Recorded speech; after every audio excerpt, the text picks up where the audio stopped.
Wes Moxey, CEO of Riviera. Welcome to Ocean TV. Thanks, Scott. The big news today, I guess, is the confirmation of the 68 and 72 Sport Yacht and also the 4800 Sport Yacht as well. Yeah, that's correct. We're excited about the 4800 Sport Yacht. That will be at Sydney Boat Show, making its debut in August, end of July this year, and we've kept that under wraps, and having just released the 5400 Sport Yacht, this is a further extension of that collection.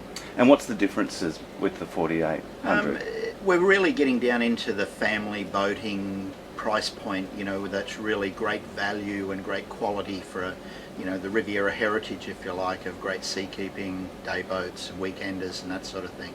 So, we've come down from 6,000 to 54 and now down to 48, and that's really, production-wise, is stretching us at the moment. But it's a great add-on to where we need to go.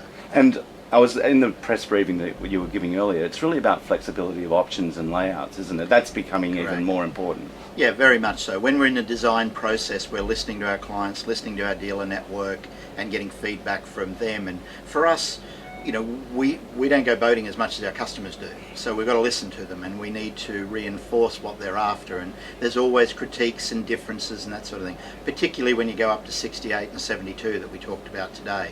And that's why we've spent the investment here on the big mock-up and being able to walk through the boat and talk to clients about their investment and their future and what they're after. They want a drawer here, a cupboard here, a dinette, a lounge, what are they after? And for us, if we create flexibility, it doesn't muck up production.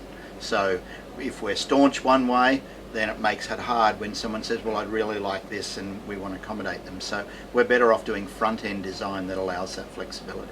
And as you mentioned, R&D has been very much a refocus since you took back over the helm, and Rodney's come on board as well. For sure. Rodney took over in March 2012 and asked me to come back and work with him to sort this out, and it makes it really easy for me because we've got the same values, the same initiatives, but we see different things. So for us to work together, it's very easy.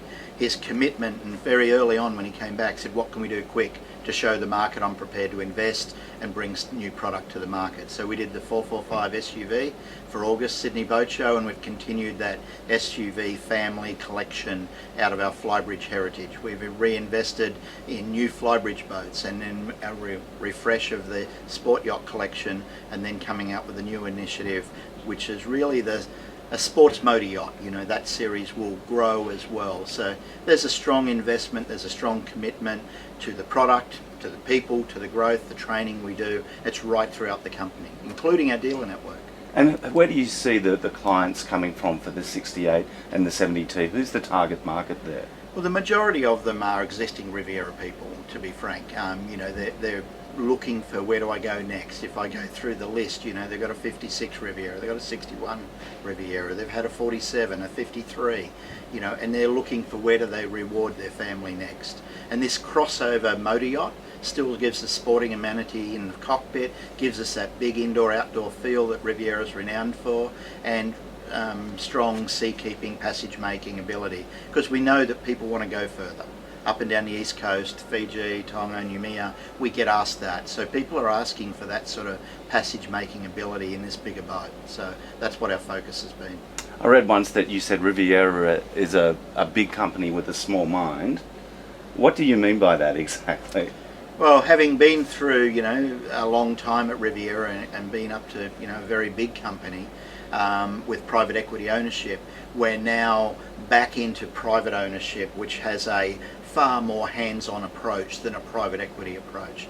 Rodney won't do anything, I won't do anything or ask people to do stuff that we wouldn't do ourselves. We're both trade background, we're both men of the people, we're in the people business, we just happen to build boats. So, we're very much in contact with our staff, our customers, our dealers at all levels. So that's the small thinking. The big thinking, we're still, $100+ million company. So, most $100+ million companies have a hierarchy, a corporate sort of face. That's not who we are, what we are.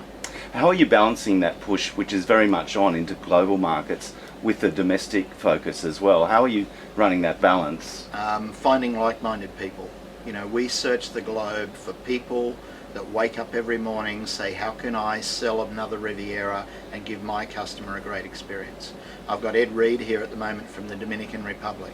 I had lunch with Ed a year ago, and he's been a Riviera dealer for a long time, sold a lot of product. He's been dormant for 5 or 6 years. I had lunch with him in the DR.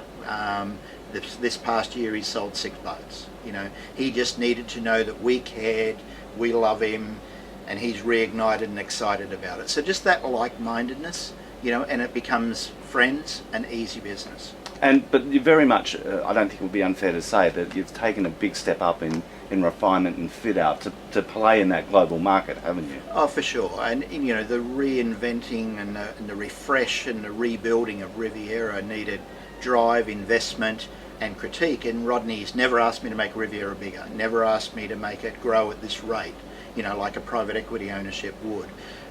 It's all about being the best. So all we ever talk about is how do we do the best? How do we do it better? How do we do that? And then it's up to me to turn that into a commercial aspect and run the business appropriately. So it's for me, a refreshing approach for a CEO to have an owner with that level of commitment. If we only all had owners like that. Wes Moxey, thanks very much for talking to Ocean TV today. You're welcome, Scott, and thanks for your time. Cheers. Cheers. Stay